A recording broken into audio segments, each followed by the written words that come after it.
I grew up in the 1970s in Louisiana when segregation first started. I remember seeing our assistant principal taking away brass knuckles and chains from students who had to come to our schools. We'd never had black students before. Our parents were protesting in the streets, and it was awful. But as the year went on, we learned to know each other as people, and we learned to get along.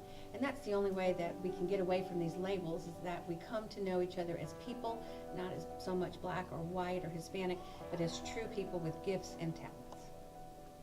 Growing up in Cleveland, Mississippi, we basically had to take students from the black schools and ship them to the majority white schools, and vice versa. They sent students from the predominantly white school over to our schools in our neighborhood, and that was the only way that we could actually have any kind of racial interaction. And so you guys are tremendously blessed to have one school that has that house every race, you know, a lot of different races under one roof. Not too long ago, we were at Torchy's Tacos, and there was a black man there. He was dressed in a nice suit. He was driving a Bentley, and he was passing out cards because it assumed that he was a businessman or something, and he was passing out cards for people to check out his website.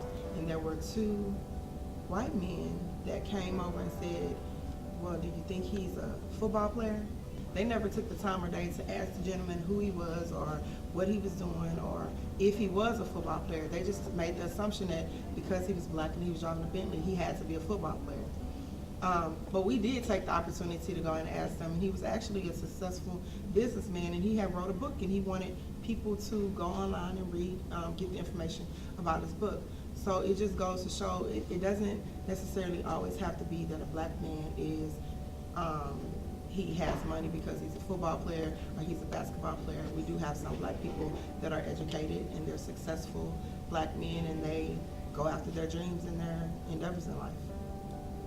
You guys have to realize I grew up in the 50s, early 50s, 60s, and the 70s, and racial tension in the United States was horrible during those years because African Americans were trying so hard to get to their independence and to get to their equality. Enlightened people understand that there's the only difference between people is the content of their character, not the color of their skin. And to use racial epithets or to use racial slurs implies that somebody's better than somebody else simply because of the color of their skin. And that's not true. That's not true. Being labeled as a Hispanic is not just being Mexican. There's also people from Central America and South America. We're not all should be called Mexican because we're from different countries. Alright, so the difference between using an A and a ER is that when you're using an A, you're like communicating between friends and someone close that you know, and it's not being used in like bad terms. And then when you're using ER, it's sort of like racist. And then if you call someone like a Negro, it's sort of still ancestry, but it was like separating whites and blacks because we blacks were called Negroes. Really, we have a name for ourselves, and we're African Americans. We're not just Negroes or any other type of harmful word that we used against us. We are more than just labels.